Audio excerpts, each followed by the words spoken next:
이 4차 로잔대회의 주제가 교회여 다 함께 그리스도를 선포하고 나타내자입니다. 조금 더 정확하게 표현하자면 우리가 다 함께 예수 그리스도가 온 세상을 통치하신다는 사실을 선포하고 우리의 삶을 통하여 예수 그리스도를 나타내자는 거죠. 자, 이 주제는 4차 로잔대에 참여하는 모든 대표들에게 주시는 하나님의 메시지이면서 동시에 4차 로잔대가 열리는 한국 교회에 주시는 메시지이기도 하다고 저는 믿습니다. 예수 그리스도께서 온 세상을 통치하고 계시다. 물론 하나님을 믿지 않는 세상 사람들은 그 점을 전혀 동의하지 않지만 우리는 확실히 믿습니다. 하나님은 온 세상을 통치하고 계십니다.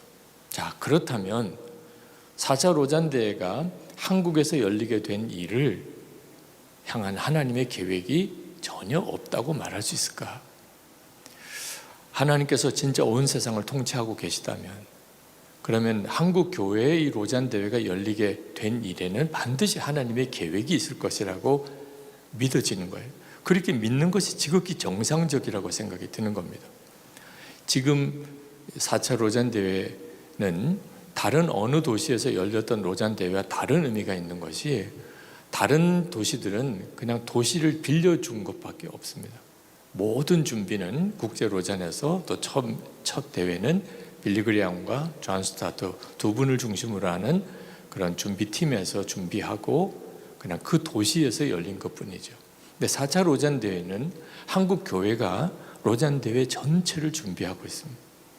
실제로 대회 자체 내에서 논의될 아젠다나 대회 운영은 국제 로잔에서 하지만 이 로잔 대회가 열리게 되는 모든 뒷배경은 지원은 다 한국 교회가 하고 있습니다.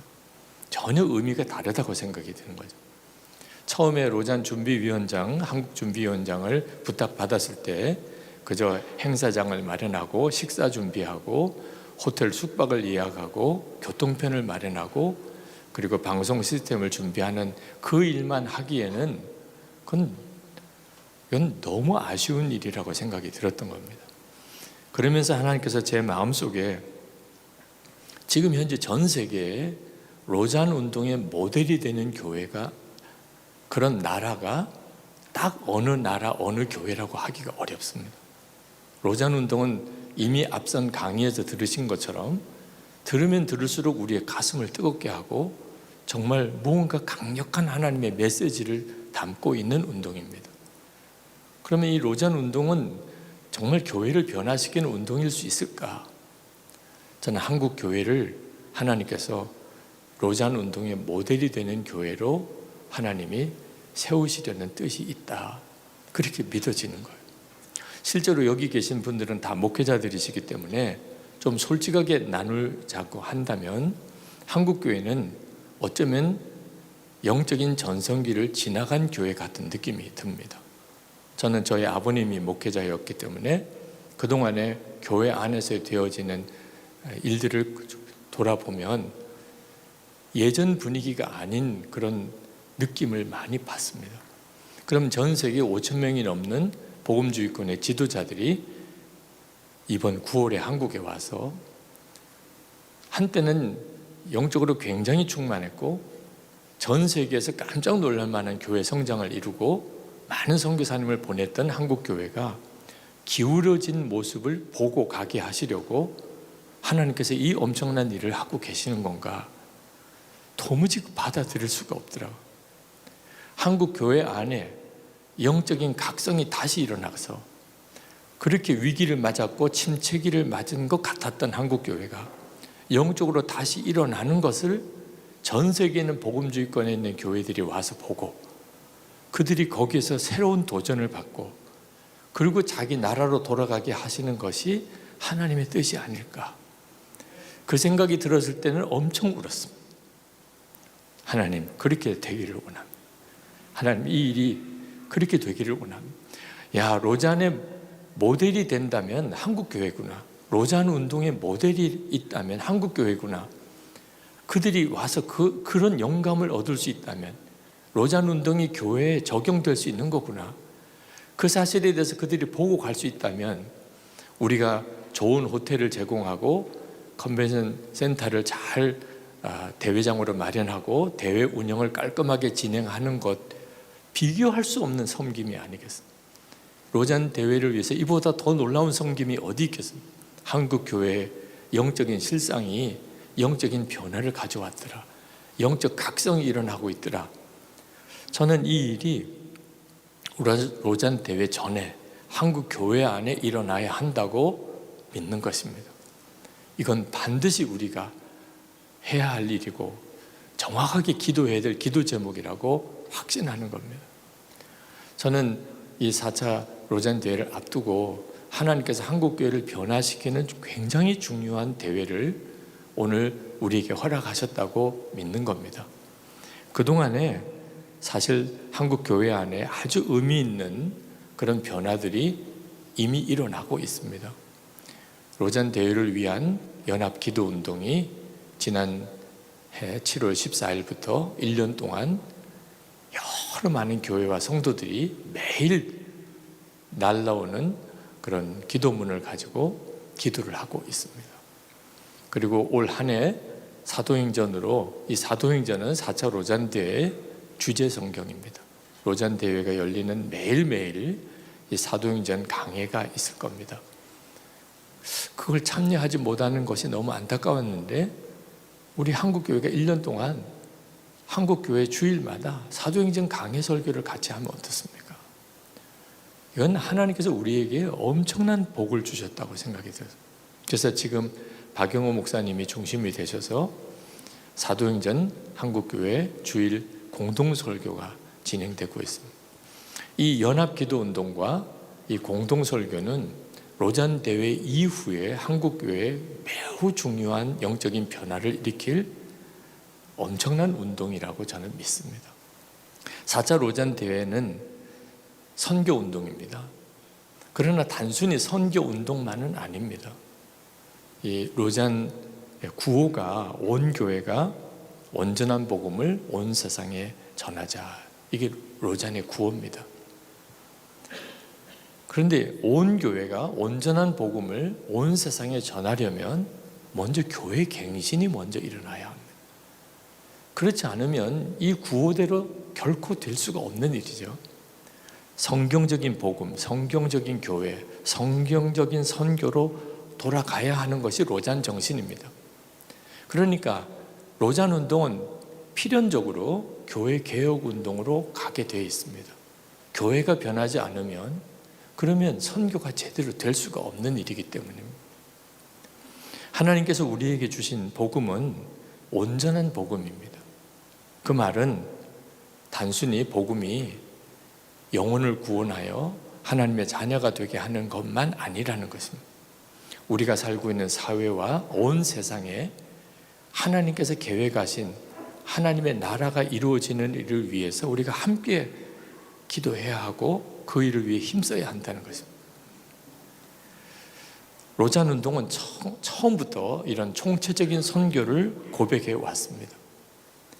그러나 교회가 온전한 복음을 전파해서 총체적인 선교 사명을 감당하려면 세미나를 하거나 강의를 하거나 토론을 해서 이루어질 수 없음을 우리가 절감합니다. 한국 교회와 목회자와 성도들이 진정한 복음, 온전한 복음에 굳게 서는 일이 없이는 총체적인 선교는 사실 불가능한 일입니다.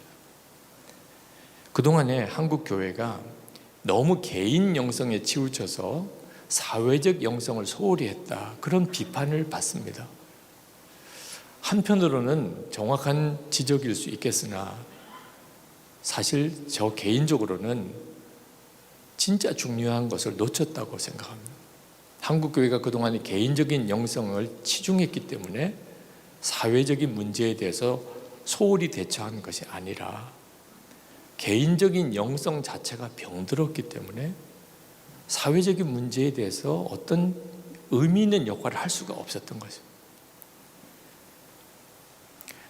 다시 말하면 우리가 온전한 복음, 정확한 복음을 놓쳐버린 것입니다. 나무가 병들었기 때문에 열매가 맺어지지 않는 것이지,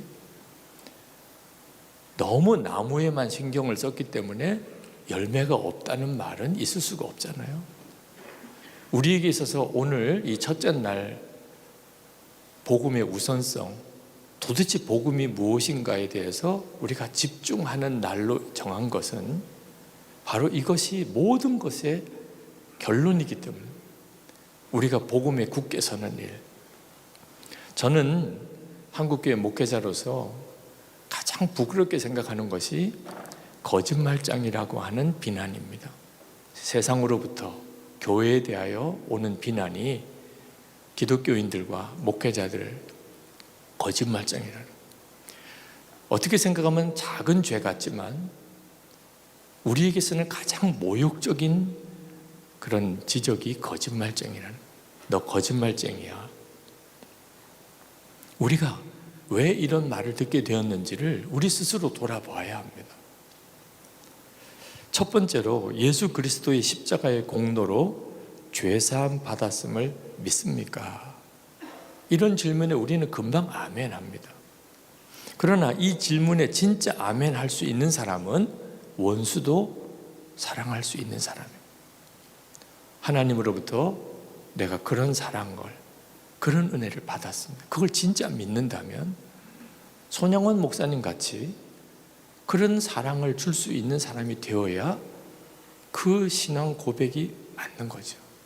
그런데 우리는 맨 서로 싸우고 미워하고 용서하지 못하고 갈라지면서 우리는 하나님으로부터 그런 은혜와 용서를 받았다고 고백하니 세상 사람들이 거짓말장이라고 보는 겁니다.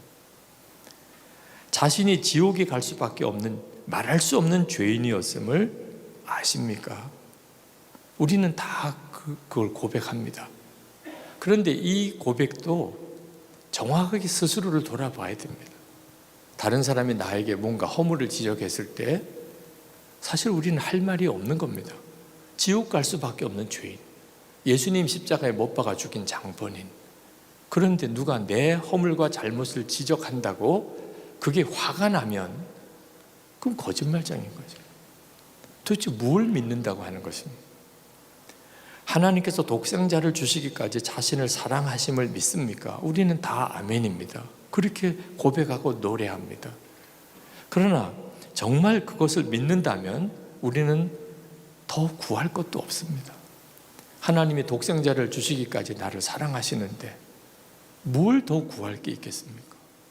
그런데도 우리는 여전히 계속 마음에 갈급함만 많습니다. 하나님에 대해서 어떤 때는 섭섭한 마음도 가지게 됩니다. 도대체 우리는 믿는 게 뭐지요? 주 예수님께서 정말 마음에 임하셨음을 믿습니까? 우리는 다 아멘입니다. 그러나 실제로 은밀한 죄를 이겼는가? 아무도 보지 않는 은밀한 상황은 우리를 육신적인 욕구를 도무지 억제할 수 없는, 말하기도 부끄러운 죄를 짓는 그런 시간들이 되어버립니다. 그러면 예수님이 진짜 마음에 계신 것을 믿는 게 맞나? 정말 영원한 하나님의 나라가 있음을 믿습니까? 우리는 다 아멘입니다. 그렇다면 고난당하는 것이 특권입니다. 그렇게 여기는가? 또 그건 또 아닌 사람들이 많습니다. 목회자들에게 있어서 가장 중요한 관심은 지금보다도 더 좋은 임지로 가는 것입니다. 도대체 잘 안 맞잖아요. 왜 우리를 거짓말장이라고 하나? 기독교인들은 너무 가식적이라고 왜 그런 말들을 할까? 이 일은 우리들에게 있어서 매우 중요한 문제입니다. 로잔 대회를 섬기면서 한국 교회가 하나 되게 하는 일에 대하여 심각한 생각을 하게 됩니다. 너무나 많은 교회들이 마음을 다하여 이 일을 협조해 주셔서 사실 여기까지 왔습니다. 그러나 여전히 한국 교회가 하나님이 기뻐하시는 뜻을 위하여 하나 되는 일에는 여전히 우리가 부족하다는 생각이 듭니다. 그런데 참 아이러니하죠. 강단에서 하나 되어야 한다는 설교를 다 하고 계시다는 겁니다. 하나 되어야 된다는 설교를 그렇게 하면서도 실제로는 하나 되지 못하는 것이 우리들의 현실. 저는 지금 한국교회 위기가 어느덧 율법주의적인 종교화되어 가는 일이라고 생각합니다. 겉의 열심은 대단하지만 속마음의 기쁨과 감사와 사랑은 다 잃어버리는. 초대교회 때부터 그랬습니다. 초대교회 때부터 교회는 항상 생명의 복음으로 시작했다가 율법주의적인 종교화 과정을 거치는 엄청난 위기를 맞이합니다. 그것은 율법주의적인 종교가 우리 본성에 맞기 때문입니다. 겉으로만 잘하고 속마음까지는 바꿀 필요가 없는 이 율법주의가 무서운 거라는 사실입니다. 사도 바울이 율법주의화되어져 가는 초대교회에 주신 해답이 갈라디아서 2장 20절입니다. 내가 그리스도와 함께 십자가에 못 박혔나니 그런즉 이제는 내가 사는 것이 아니요 오직 내 안에 그리스도께서 사시는 것이라. 이제 내가 육체 가운데 사는 것은 나를 사랑하사 나를 위하여 자기 자신을 버리신 하나님 아들을 믿는 믿음 안에서 사는 것이라. 저는 한국교회가 영적으로 새로워지고 로잔 대회를 앞두고 정말 로잔 운동의 모델이 되는 교회가 될 수 있는 길이 있다면 이미 성경에 답이 완전히 주어졌다고 믿습니다. 여기 계신 모든 목회자들이 말씀 그대로 우리가 예수 그리스도와 함께 십자가에 못 박혔고 그리고 예수 그리스도께서 내 안에 사시는 것을 정말 믿음으로 취하기 시작할 때 그때부터 한국교회 안에 놀라운 영적 각성이 일어난다고 믿습니다.